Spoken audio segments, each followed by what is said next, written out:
हरिः ओम श्री गुरुभ्यो नमः। हरिः ओम। స్వామి స్ఫూర్తి వాసనాక్షయం అనే స్వామివారి బోధ నుండి మనం కొన్ని అంశాలను తెలుసుకుంటున్నాం. అందులో భాగంగా ఒక ప్రశ్న: జీవితంలో భక్తి యొక్క ప్రాధాన్యత ఏమిటి? సమాధానం: దీనికి స్వామివారు ఒక ఉదాహరణ చెప్పారు.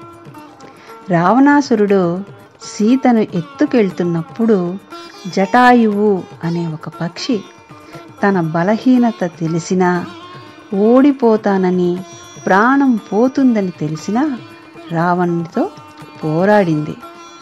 రాముడు వస్తాడని ప్రాణం పోకుండా తన ప్రాణాన్ని నిలిపి ఉంచింది. మానవుడి కన్నా తక్కువ శక్తి ఉన్న పక్షి జటాయువు. అయినా సరే రాముడు వస్తాడు, సీతమ్మ జాడ చెప్పాలి అని అప్పటి వరకు తన ప్రాణాన్ని నిలిపి ఉంచింది జటాయువు.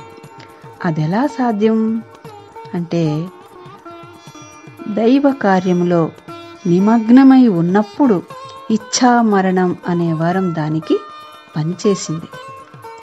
దైవ కార్యంలో నిమగ్నమై ఉన్నప్పుడు ఇచ్ఛామరణం అనే వరం దానికి పనిచేసింది. ఇదే దైవ కార్యాలలో నిమగ్నమైనప్పుడు మనకు కలిగే శక్తి.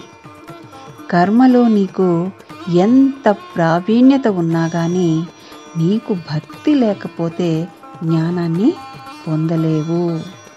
కర్మలో నీకు ఎంత ప్రావీణ్యత ఉన్నా కానీ నీకు భక్తి లేకపోతే జ్ఞానాన్ని పొందలేవు. నీ మనస్సుని బాగా శుద్ధి చేసేది ఏమిటంటే భక్తి, అంటే శరణాగతి. భక్తి లేకపోతే నేను అనే అహం పెరిగిపోతుంది. నేను అనే అహాన్ని తొలగించాలంటే తప్పక శరణాగతి కావాలి. శరణాగతి రావాలంటే తప్పక భక్తి ఉండాలి. హరిః ఓం. శ్రీ గురుభ్యో నమః. హరిః ఓం.